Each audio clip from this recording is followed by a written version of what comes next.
Queridos, o tema de hoje, o primeiro tema dessa série, é Missio Dei. Deus está em missão.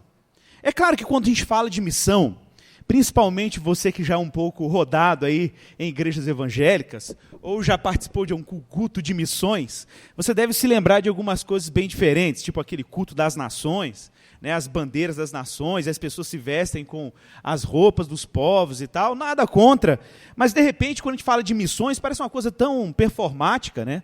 Tem alguns estereótipos que a gente reproduz no nosso imaginário sobre o que seria missão. Por exemplo, não muito raro, quando nós falamos da missão cristã, ou da evangelização cristã, que é um aspecto da missão, nós perguntamos, ou às vezes pensamos, alguns dispositivos internos da nossa vida disparam, e a gente faz aquela, lá vem o pastor me impor um fardo psicológico para que eu evangelize, para que eu testemunhe o evangelho, ou coisa do gênero. Isso quando você, de repente, quando a gente fala de missão, não lembra daquela coisa do tipo, fulano de tal tem chamado, ele tem um chamado missionário para ir para um país remoto, uma tribo remota africana qualquer, para pregar o evangelho. Claro que isso também é missão, ir em tarefa para tornar Cristo conhecido em contextos hostis ou de povos não alcançados pelo evangelho, é óbvio que é, mas restringir a tarefa missionária ou a missão que Deus nos ordenou ou nos comissionou apenas a esses aspectos, é de fato reduzir a própria tarefa, o próprio conceito bíblico de missão. Entretanto, eu quero te convidar a entender missão no sentido amplo, a começar por aquele que está antes de haver mundo em missão. E eu me refiro ao próprio Deus, ao Deus mesmo que está em missão no mundo. E aí nós usamos um conceito na missão para isso, nós chamamos isso de Missio Dei. É um conceito em latim que quer dizer missão de Deus. A noção básica de que Deus está em missão antes de qualquer missionário. Deus está em missão para exibir a sua glória no mundo e na sua criação, antes mesmo de qualquer missionário se aventurar a fazer qualquer coisa dessa natureza. Para a gente entender a missão de Deus, e para a gente entender os rumos dessa série que nós vamos caminhar, nós temos que lembrar que Deus, quando criou o mundo para a sua glória. Para a sua glória. Claro que às vezes quando nós falamos glória, você pode evocar algumas imagens também na sua cabeça. Quando eu falo glória, talvez você imagine uma luz, uma claridade ou coisa dessa natureza, né? Mas de fato, quando nós olhamos para as Escrituras, o que nós vemos e entendemos por glória é a exibição pública daquilo que Deus é, da reputação de Deus. Todas as vezes que nós falamos, vamos dar glória a Deus, isso significa que um homem ou um cristão está envolvido com a exibição ou o testemunho público de quem Deus é, da revelação de Deus no mundo, na criação dele. E antes de qualquer cristão, antes de qualquer missionário andar por aí dizendo quem Deus é, ou exibindo a reputação de Deus pelo mundo, Deus mesmo está altamente comprometido em revelar a sua glória. Basta a gente lembrar do Salmo 19, verso 1, que diz que os céus proclamam a sua glória e o firmamento anuncia a obra de suas mãos. Antes de qualquer evangelista humano sair pelo mundo anunciando quem Deus é e seus feitos, Deus colocou a própria criação como um grande evangelista. Como uma grande evangelista, anunciando o seu nome e a sua glória. Pois é exatamente isso que nós encontramos ali no Salmo 96, que diz, anunciai entre as nações a sua glória, e entre todos os povos as suas maravilhas. Adorai ao Senhor na beleza da sua santidade, dizei entre as nações, reina o Senhor, Ele firmou o mundo para que não se abale. Então, para falarmos da missão de Deus, nós precisamos entender que Deus, em primeira instância, está em missão para exibir e revelar a sua glória. Claro que Deus também, na sua missão, no seu auto-envio no mundo, é um Deus que tem a sua missão fundada no que nós chamamos de auto-revelação. Deus é um Deus que se revela, meu irmão. Deus é um Deus que está altamente comprometido em se revelar ao mundo e à sua criação. Pensa que o nosso mundo foi todo estruturado nestes termos. Basta a gente dar uma olhada para o mundo e perceber como que a ordem natural do mundo, pássaros, astros, os próprios fenômenos naturais, apontam para a maravilha que Deus é. Como não se maravilhar diante das montanhas das Minas Gerais, não se maravilhar diante do céu azul, no céu estrelado, lá na roça, quando você olha para aquele céu estrelado, como não se maravilhar diante dos astros, da lua, do próprio sol que aquece a nossa existência, como não dizer e não reconhecer de fato que Deus anda se exibindo, ostentando a sua majestade por meio das coisas que foram criadas. Mas claro, Deus não apenas revela a sua glória por meio das coisas que foram feitas, como Ele mesmo se revela intencionalmente por meio destas coisas, mas não somente por meio destas coisas. Deus também se revela de maneira misteriosa e gloriosa na medida que Ele se relaciona com seus adoradores. Basta a gente lembrar daquele evento em que Moisés, para quem não se lembra aí da história, Moisés cresceu praticamente no Egito, em uma determinada altura da sua idade quase adulta. Moisés, ele tem um pequeno problema de tensão com um egípcio que estava agredindo seus irmãos hebreus durante a escravidão no Egito.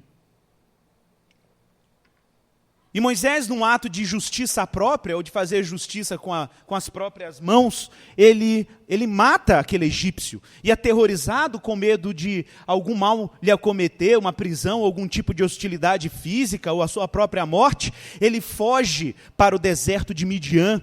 E ali no deserto de Midian ele conhece um homem chamado Jetro, que depois se torna o seu sogro, e ele então se compromete a virar um simples e um mero pastor. De homem urbano, ele vira um homem do deserto, e ali apacentando aquelas ovelhas, num momento completamente ordinário, corriqueiro, Deus aparece para ele numa sarça, que era uma espécie de planta típica do deserto, que pegava fogo, mas o fogo não consumia a sarça. Então ele ouviu uma voz lhe dirigindo as seguintes palavras: Moisés, tira a sandália dos teus pés, porque a terra que você pisa é santa. E de forma muito resumida, o Senhor diz para ele que ele estava sendo escolhido e chamado por Deus para uma missão.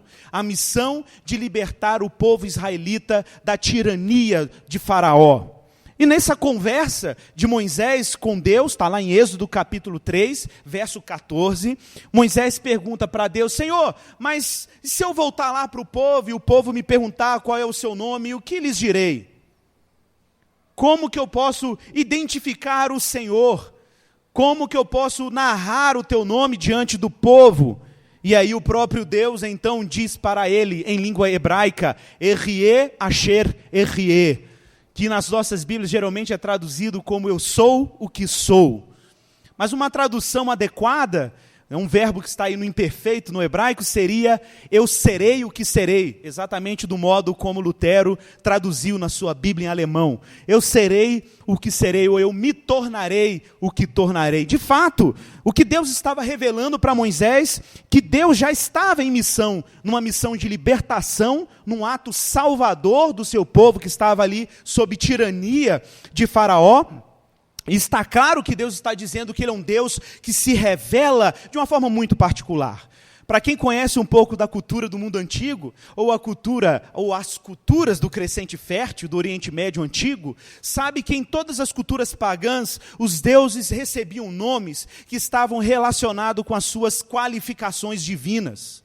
Então os nomes das divindades tinham uma relação com todo o imaginário da função daquele Deus. Então se era um Deus da guerra, aquele nome tinha uma relação com aquela característica. Se era o Deus da fortuna, do amor, aquele Deus pagão tinha um nome relacionado com aquela categoria. Os deuses eram deuses territoriais ou eram deuses setoriais, deuses que eram responsáveis por determinados aspectos ou determinados interesses dos seus adoradores. Quando Moisés pergunta qual é o seu nome, ou quando ele já antecipa a pergunta que o povo faria a respeito do Deus que estava se revelando a Moisés, Moisés fazia aquela pergunta de uma maneira muito intencional. É que na cultura pagã, os deuses eram facilmente identificados por nomes, e esses deuses eram facilmente representados por imagens de esculturas, por estatuetas. Mas o Deus que está se revelando a Moisés, o Deus que está em missão no mundo, se revelando a Moisés, é o Deus que não se revela em imagens, ele se revela na sua relação com as pessoas. É um Deus que se revela na medida em que essas pessoas vão se relacionando com ele. Por isso é dito no texto: eu serei o que serei. Eu vou me revelando. E na medida que vocês forem se relacionando comigo, vocês vão entender quem eu sou. Ele não é um Deus pré-moldado. Ele não é um Deus que foi plasmado, moldado, forjado a partir das expectativas de um povo sobre quem ele é. Ele não é um Deus que é mera projeção das nossas afeições em forma de estatueta ou de um falso Deus. Ao contrário, quando ele diz eu sou o que sou, eu serei o que serei, ele está dizendo que esse Deus, que é consistente na sua pessoa, vai forjar nas pessoas a imagem de quem ele é. O movimento é o contrário. Não é que Deus é moldado segundo as minhas expectativas, é que eu sou moldado segundo a vontade de Deus. O adorador é forjado assim num Deus que é missionário por excelência, um Deus que se move na direção do mundo para se revelar ao mundo. E por isso, um filósofo muito importante, Blaise Pascal, dizia: essa é a diferença básica entre o Deus dos filósofos e o Deus de Abraão, Isaque e Jacó. A diferença básica entre o Deus dos filósofos e o Deus de Abraão, Isaque e Jacó é que, em termos gerais, o Deus dos filósofos é um Deus contido. É um Deus sob supervisão da razão humana. É um Deus sob controle, um Deus domesticado a partir dos critérios que nós seres humanos impomos sobre Deus. Mas esse ainda não é o Deus de Abraão, Isaque e Jacó. Queridos, o Deus que está em missão é um Deus que se revela aos seus adoradores. E é um Deus que é conhecido na medida que nós somos forjados à imagem dele.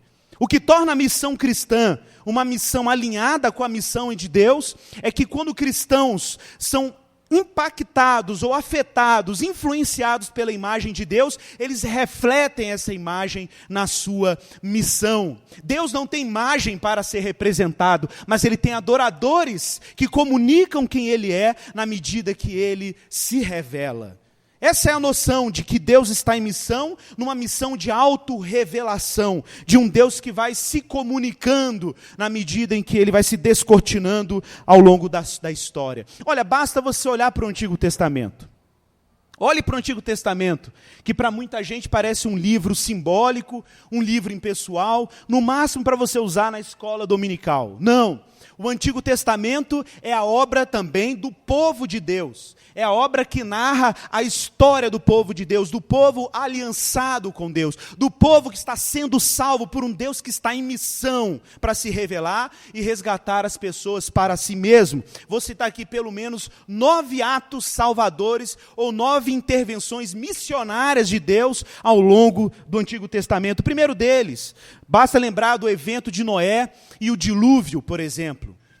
Um ato impressionante em que o próprio Deus se lança em missão no mundo com 2 tarefas. Uma, salvar, outra, julgar. No dilúvio, Deus está simultaneamente julgando os pecados humanos e salvando a humanidade. Deus está afirmando que a sua missão é de alto comprometimento com a sua criação.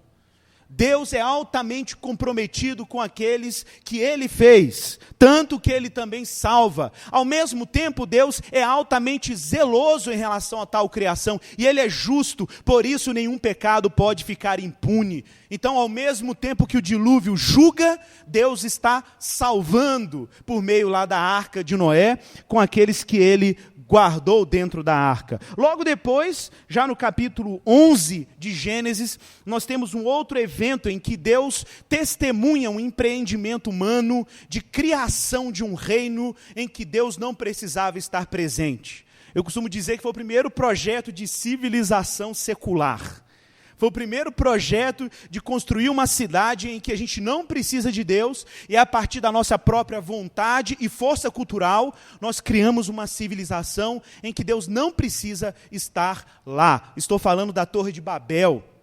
Estou falando do empreendimento de Nimrod, quando construiu uma cidade cujo centro tinha uma torre, cujo topo chegava aos céus, e ele diz aquela frase quase marcante, muito marcante no texto, né? Vamos tornar célebre o nosso próprio nome. E aí Deus se volta em missão no mundo, agora numa missão de juízo, reparte as línguas, interrompe aquele empreendimento, porque Deus é um Deus que também contém na sua missão as civilizações que querem estabelecer um reino sem a presença de Deus.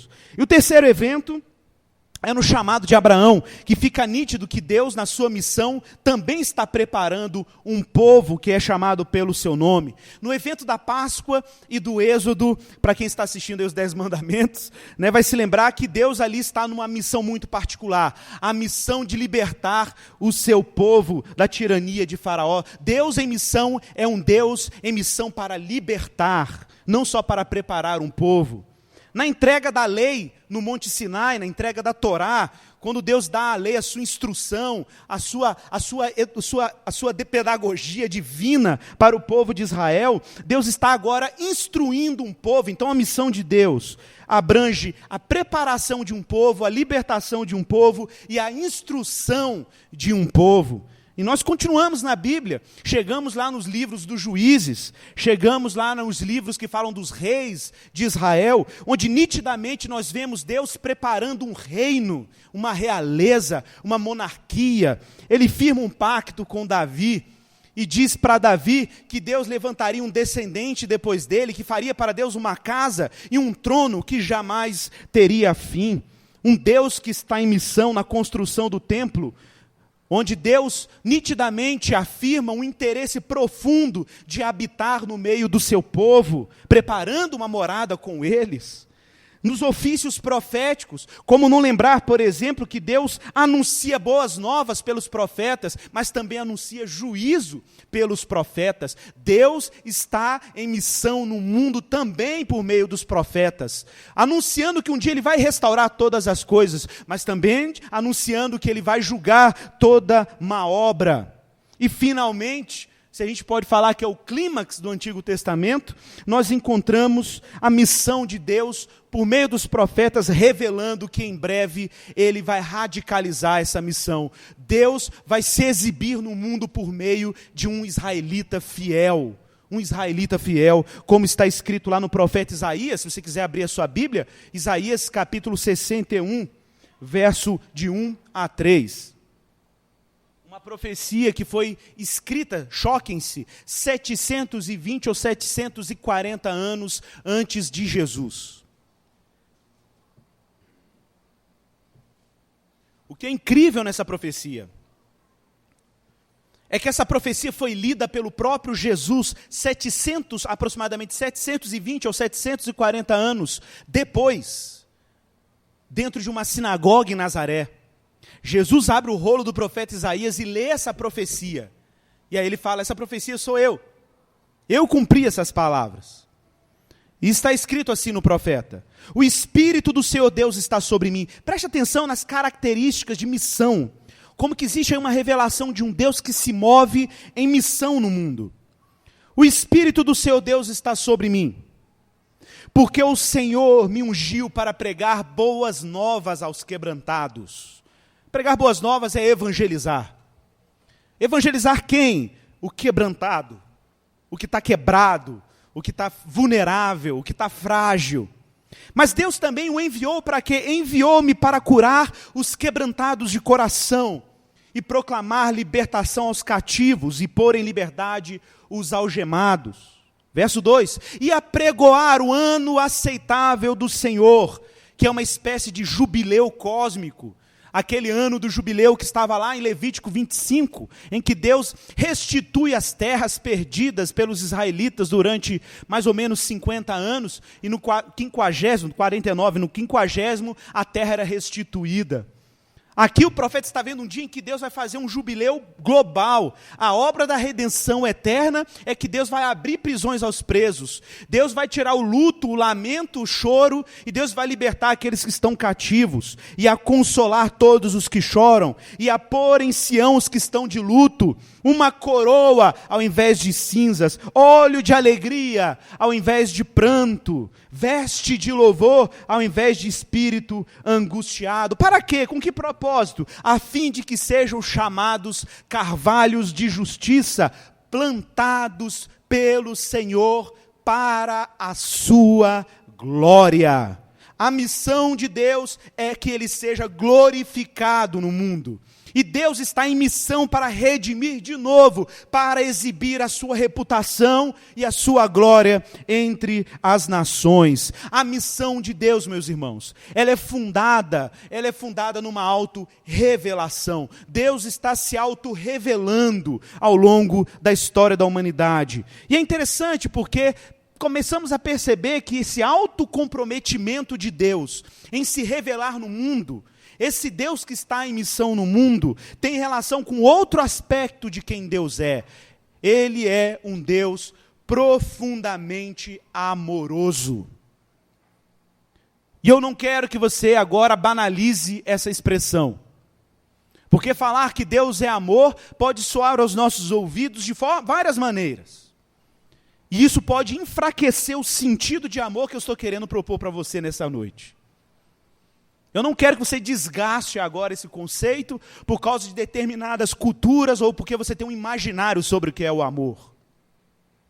Primeiramente, eu quero te dizer que antes de haver qualquer existência de ser humano no universo, sequer o universo que nós conhecemos existia, dentro da natureza de Deus já havia essa relação de amor. Deus é amor antes mesmo de haver mundo. E hoje de manhã eu falava sobre como que o credo apostólico, que para nós é tão caro, foi estruturado. Como é que diz lá o início do credo apostólico? Creio em Deus Pai Todo-Poderoso. E depois, Criador dos céus e da terra. Deus ser Criador dos céus e da terra é um evento posterior ao que Deus é em primeira mão. Deus é em primeira mão Pai. Ele é um Deus Pai, é verdade todo-poderoso, mas Ele é Pai. E a gente sempre acha que a gente chama Deus de Pai, porque a gente faz uma analogia de baixo para cima, como se fosse assim, entendi, Deus é Pai como nós somos pais, humanamente falando. Mas a questão é que Deus é Pai antes de ser Criador, antes de existir gênero humano, a paternidade já existia dentro da natureza de Deus. Olha, para Deus ser Pai, isso implica imediatamente em um outro elemento. Ele precisa ter um filho. E esse filho tem que existir em Deus, antes mesmo de qualquer criatura ter sido criada. Isso significa que dentro da natureza de Deus, já existiu uma relação de paternidade divina. Ou para ser mais profundo, uma relação de amor.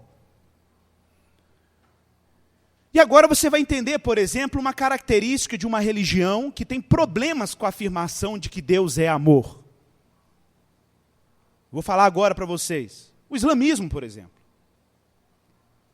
O islamismo tem um conceito de monoteísmo, ou de afirmação de crença num único Deus, em que nesse Deus, ou na natureza desse Deus, não há espaço para defender a possibilidade dele ser amoroso. Por um motivo muito simples. Se um muçulmano defender que Deus é amor desde a eternidade, eu fiz questão de pesquisar sobre isso. Se um muçulmano defender que Deus é amor desde a eternidade, ele vai ter que admitir que esse Deus, na eternidade, tinha alguém para amar. E admitir que alguma coisa em Deus existe para ele amar, significa que esse Deus não é uma mônada, que é o sentido do monoteísmo islâmico. Deus não é um núcleo solitário. Isso significa afirmar que existe uma complexidade na natureza de Deus, que Deus dentro de si tem uma comunidade em que é possível Ele amar a si mesmo. Só que isso não é possível na cultura religiosa do Islã. Mas o cristianismo não tem nenhum problema com isso. Porque nós, enquanto cristãos, nós temos insistido e defendido que Deus é eternamente um Deus de amor. E por que isso não é um problema para nós?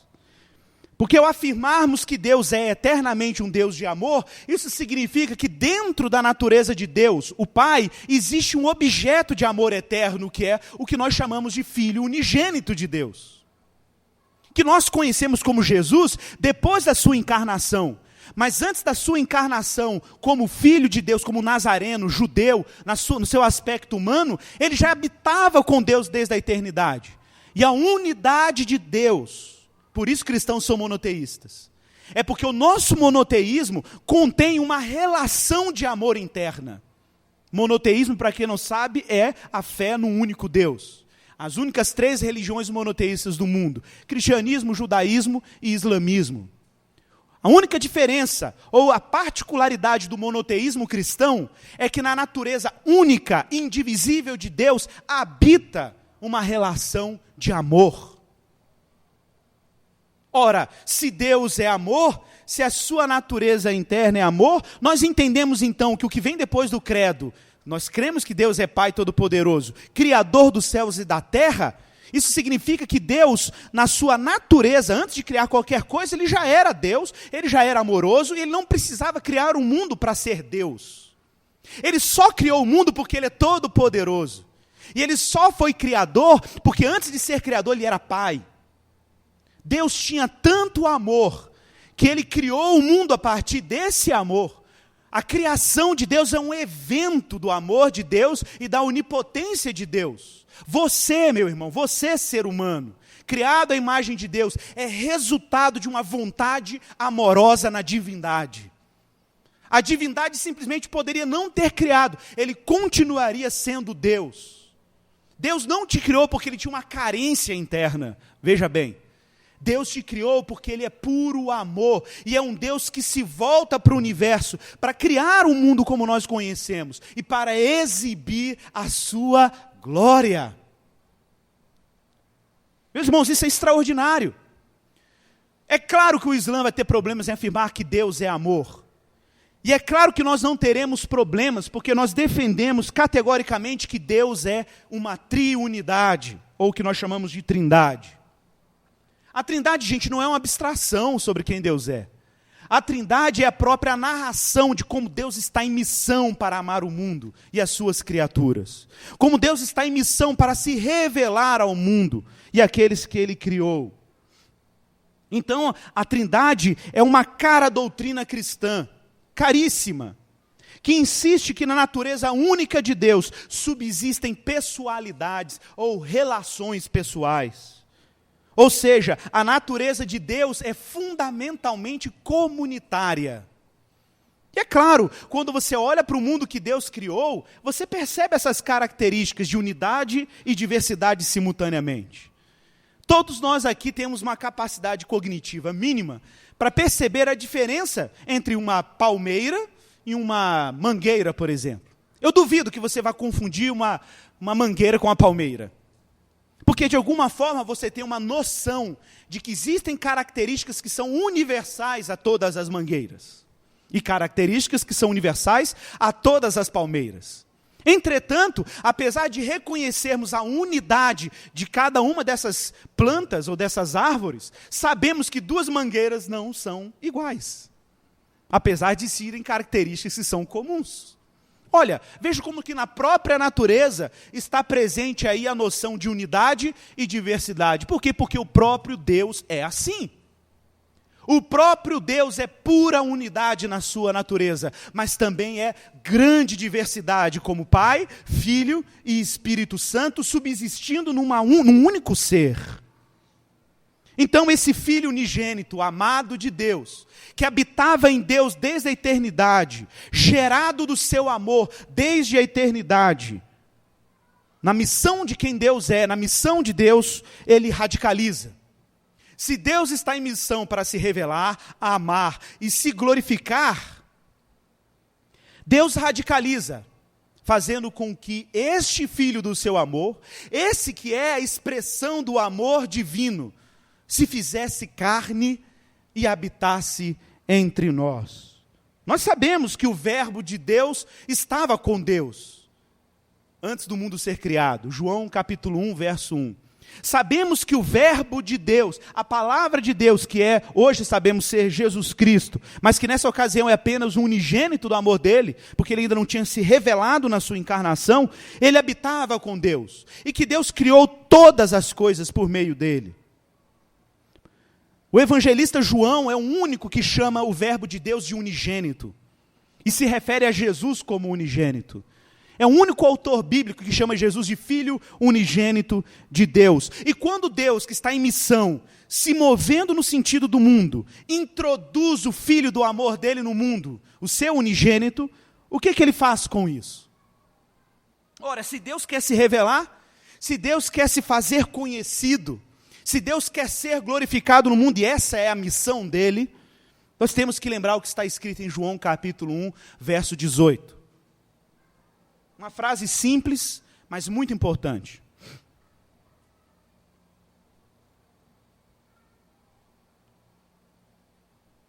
João capítulo 1, verso 18 diz assim: ninguém jamais viu a Deus. Ninguém.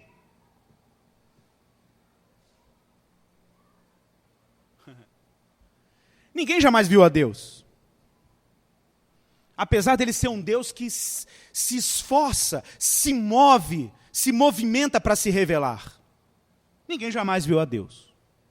O Filho unigênito, olha a expressão, o Filho unigênito, que está no seio do Pai, que está nos domínios do Pai, na sua natureza, agora é quem o revelou.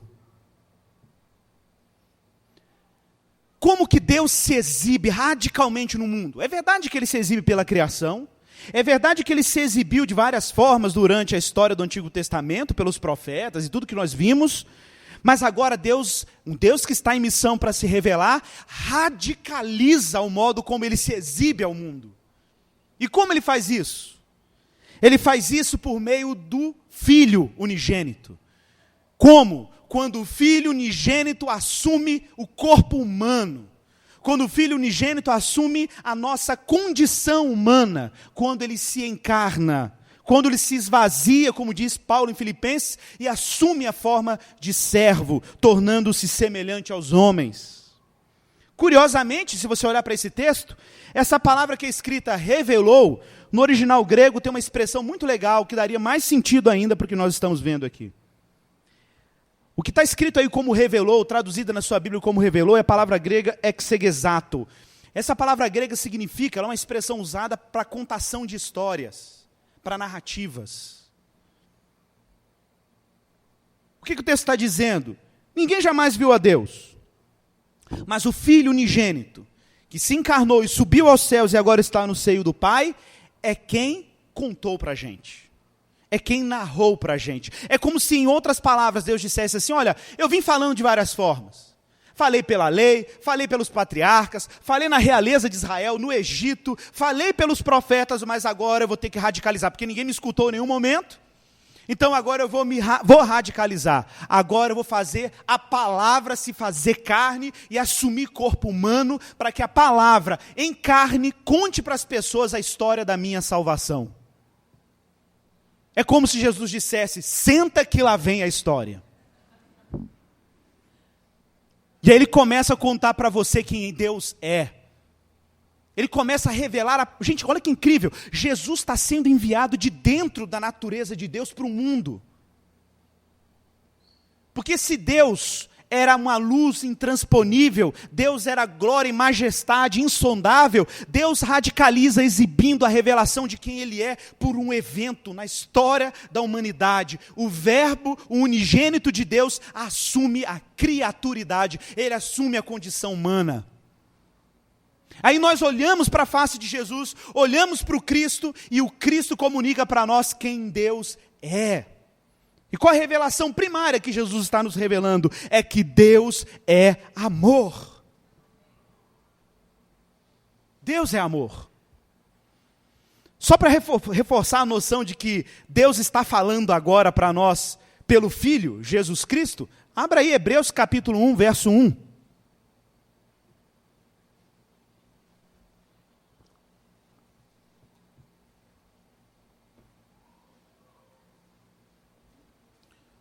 Leremos até o verso 3.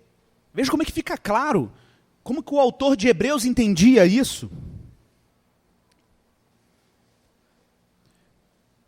O autor de Hebreus diz assim: havendo Deus outrora falado muitas vezes. Então Deus já vinha falando muitas vezes. Olha como que o texto é claro. E Deus falou de muitas maneiras. Ele falou aos pais, os pais aqui, para quem não sabe, são os patriarcas, Abraão, Isaque e Jacó. Falou pelos profetas, como nós já vimos. Mas nestes últimos dias, ele nos falou pelo Filho, a quem constituiu herdeiro de todas as coisas, e pelo qual também fez o universo. Ele que é o resplendor da glória, olha as expressões, o resplendor da glória. Jesus é a exibição da glória de Deus. Jesus é a expressão exata do seu ser, está escrito aí. Sustentando todas as coisas pela palavra do seu poder. Então fica nítido que Jesus Cristo é uma espécie de ápice da missão de Deus.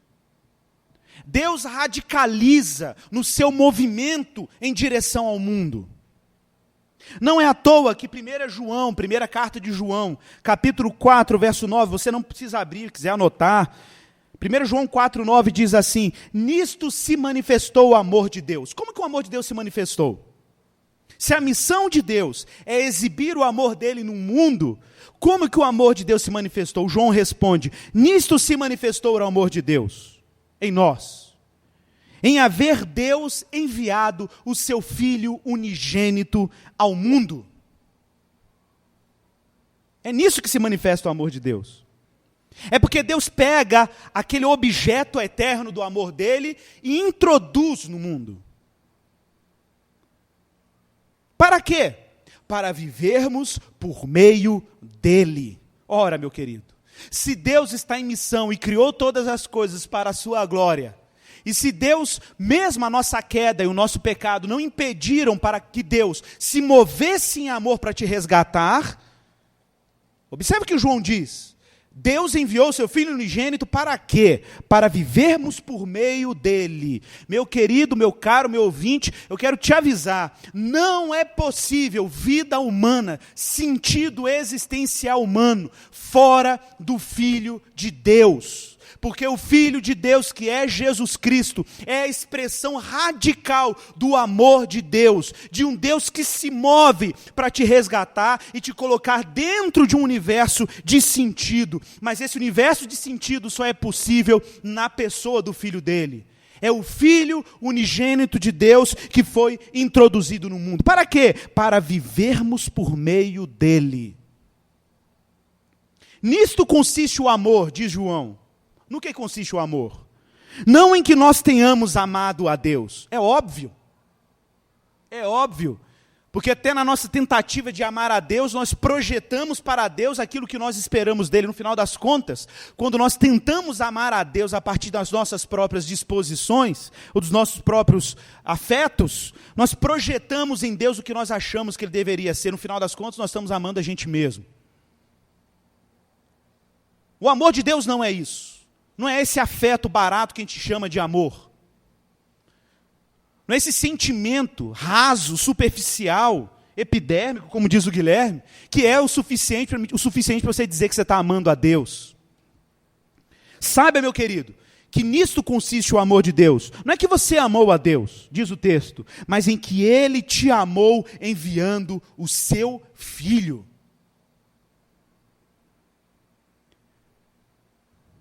Jesus Cristo é Deus revelado entre nós.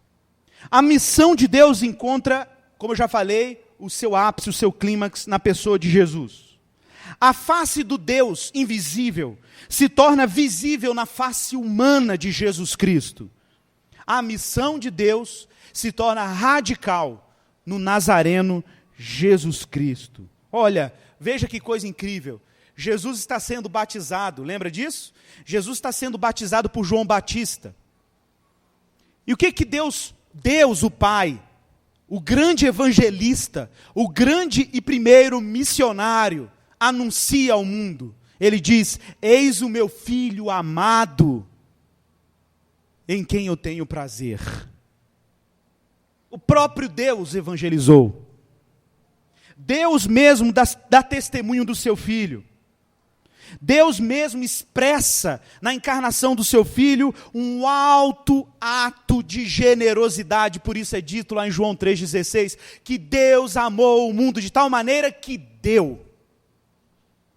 Deus amou o mundo de tal maneira que deu o seu filho unigênito. Ele deu. A missão de Deus se constitui numa dádiva. Deus está em missão no mundo porque Ele está dando. E o que Ele está dando? O seu preciosíssimo Filho unigênito. Objeto, de novo, eterno do seu amor. E o próprio Jesus diz isso. O próprio Jesus diz isso durante o seu ministério, lá em João capítulo 12, verso 44. Quem crê em mim, não crê apenas em mim. Quem crê em Jesus está crendo em quê? Na missão de Deus. Quem crê em Jesus crê em quê? Crê num Deus que está enviando um missionário no mundo. Quem crê em mim não crê apenas em mim, mas naquele que me enviou. E quem me vê, vê aquele que me enviou. Eu vim como luz do mundo. Claro que ele veio como luz ao mundo. Porque se quando Deus olhou para o mundo que era sem forma e vazia, e se enviou em missão no mundo, dizendo para o mundo, haja luz, e a luz desencadeou ordem no mundo criado, se Deus de novo está recriando o mundo na pessoa de Jesus, Ele tem que enviar a luz de novo. Só que a luz agora é o próprio Jesus Cristo. E Ele diz, eu vim como a luz do mundo, para que todo aquele que crê em mim, não permaneça nas trevas. E agora nós precisamos falar da relação entre a missão de Deus e a missão cristã. Quando que Deus coloca a missão cristã dentro desse grande guarda-chuva que é a missão de Deus se tornar conhecido? João capítulo 20, verso 21 ao verso 22 diz assim, Jesus chama os discípulos para perto de si, antes um pouco da sua crucificação, e Ele diz, paz seja convosco. Assim como o Pai me enviou, eu também vos envio. Você está entendendo que é uma reação em cadeia? Você está entendendo que Deus se moveu na direção da terra sem forma e vazia para dar forma? E que depois Deus se moveu na história, criando o mundo. Deus se moveu na história dos patriarcas, dos reis de Israel. Deus se moveu em missão, na encarnação do seu Filho, para exibir sua glória e seu amor. E agora Deus está se movendo em direção aos seus discípulos, para empurrá-los ao mundo. E toda essa história é movida por um único ato de graça. Por isso é dito, paz seja convosco, o Pai me enviou, agora envio a vocês. E havendo dito isso, sabe o que Jesus fez? Soprou nos discípulos e disse, recebei o Espírito Santo. Recebei o Espírito Santo. Então o Pai enviou o Filho. O Pai e o Filho enviaram o Espírito. O Filho envia a igreja no Espírito Santo. E esta é a missão de Deus. Meus irmãos, a missão é gigantesca. Independente do que você achar, independente da sua disposição em responder à ação do Espírito para te enviar no mundo para testemunhar Jesus Cristo, eu quero avisar aos navegantes que Deus vai lograr êxito absoluto nessa missão. Ele vai cumprir a missão. E nada vai impedi-lo, nada, absolutamente nada pode impedir que Deus logre êxito na missão. Ele vai cumprir a missão. A única diferença é que Deus está te chamando para fazer parte dela. É que Deus está te convocando para ser cooperador e coparticipante nessa tarefa. Na tarefa de ser movido pelo Espírito de Deus, em tornar Deus como Ele é, conhecido, como diz Paulo, ora, tudo provém de Deus, que nos reconciliou consigo mesmo por meio de Cristo. E nos deu o ministério da reconciliação, a saber que Deus estava reconciliando consigo o mundo. É isso que Deus está fazendo. Evangelizar é dar continuidade à história que Jesus começou a contar. É contar ao mundo essa grande narrativa de que Deus está resgatando as suas criaturas para si mesmo. Não é à toa que o apóstolo lá em Gálatas vai dizer que nós nos revestimos de Cristo pelo batismo. Se estamos revestidos de Cristo pelo batismo, o figurino de Jesus agora nos envolve. E é óbvio que agora a nossa vida, afetada por esse revestimento de Cristo, testemunha quem Cristo é. Por isso Paulo vai dizer, vocês são cartas vivas, lida por todos os homens. A pregação do Evangelho é credibilizada por uma vida íntegra, afetada pela ressurreição de Cristo. A igreja cristã está em missão nas relações humanas mais ordinárias, mais corriqueiras. Cada cristão revestido de Cristo leva Cristo consigo no poder do Espírito Santo para a escola, a universidade, a empresa, o quartel, o teatro, a galeria de arte, o projeto social, as ruas, o laboratório, a vizinhança. Não importa. Tem cristão lá, tem Cristo lá. A missão é que Jesus, pelo Espírito, por meio da igreja, está reconciliando pessoas com Deus, pessoas com pessoas, por isso nós temos uma coisa chamada igreja, e pessoas com a cultura, com a criação de Deus. Meu irmão, a missão cristã é gigante, porque ela se funda numa missão divina. A missão cristã se funda num compromisso, no alto compromisso que Deus tem consigo mesmo, de se tornar conhecido por meio do seu Filho Jesus Cristo. Expressão exata do seu ser. E para encerrar, eu gostaria de citar um trecho de um livro do Warren Roxburgh. O livro dele se chama Introduction the Missional Church, Introduzindo a Igreja Missional. E esse livro ele diz o seguinte, infelizmente a obra não existe ainda em português. Ele diz assim: quando observamos como as pessoas falam sobre o Evangelho, percebemos como logo o foco recai sobre as necessidades pessoais das pessoas, infelizmente. Nos dias atuais, o propósito da vida humana é cumprir o próprio destino, alcançar os objetivos pessoais e satisfazer as suas próprias necessidades. Muita gente acha que isso é missão. É pregar um evangelho que vai realizar seus caprichos. Para a modernidade, é quase impossível ler a narrativa bíblica sem que ela seja absorvida por categorias modernas. De um eu que está em busca de preenchimento de necessidades pessoais, de carências pessoais. Na Bíblia, a missão nos convoca como povo uma visão radicalmente diferente. Em uma jornada maior e para além de nós mesmos. É isso, meu irmão. Se tem uma coisa que essa série quer te ensinar, é que Deus está numa missão que é muito maior do que você mesmo. Muito maior do que os seus desconfortos, muito maior do que as suas preocupações, muito maior do que das suas expectativas sobre quem Deus é. Muito maior. Deus está preocupado com outras coisas. Enquanto você está apacentando as ovelhas de Jetro, Deus está querendo salvar o povo do Egito. É isso.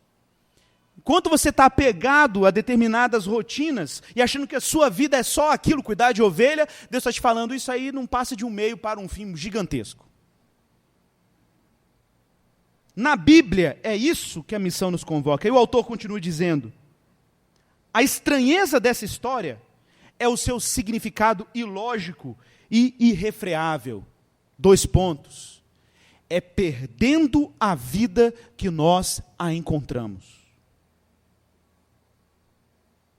É perdendo a vida que nós a encontramos. Meu irmão, tem que perder a vida. Tem que perder o controle sobre a existência e entender que Deus vai fazer de tudo para que a sua missão logre êxito. O lugar mais seguro, entrar na missão de Deus. Apenas ao deixar o nosso lugar de segurança, de estabilidade, é que vamos descobrir os propósitos de Deus. Ouse, meu irmão, estou dizendo para você mesmo, ouse sair da sua zona de conforto. e descubra os propósitos de Deus. O Deus revelado na Bíblia entregou-se por amor ao mundo. Faça o mesmo. Mas não faça sem o Espírito. Faça o mesmo, mas não faça sem estar dentro de toda a narrativa de um Deus que está salvando o mundo porque Ele está em missão. Deus está em missão. Vamos orar.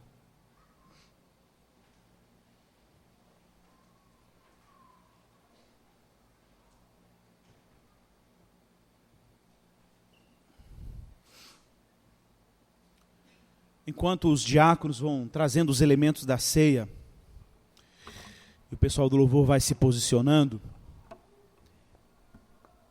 eu gostaria que você orasse a Deus, pedindo a Deus para que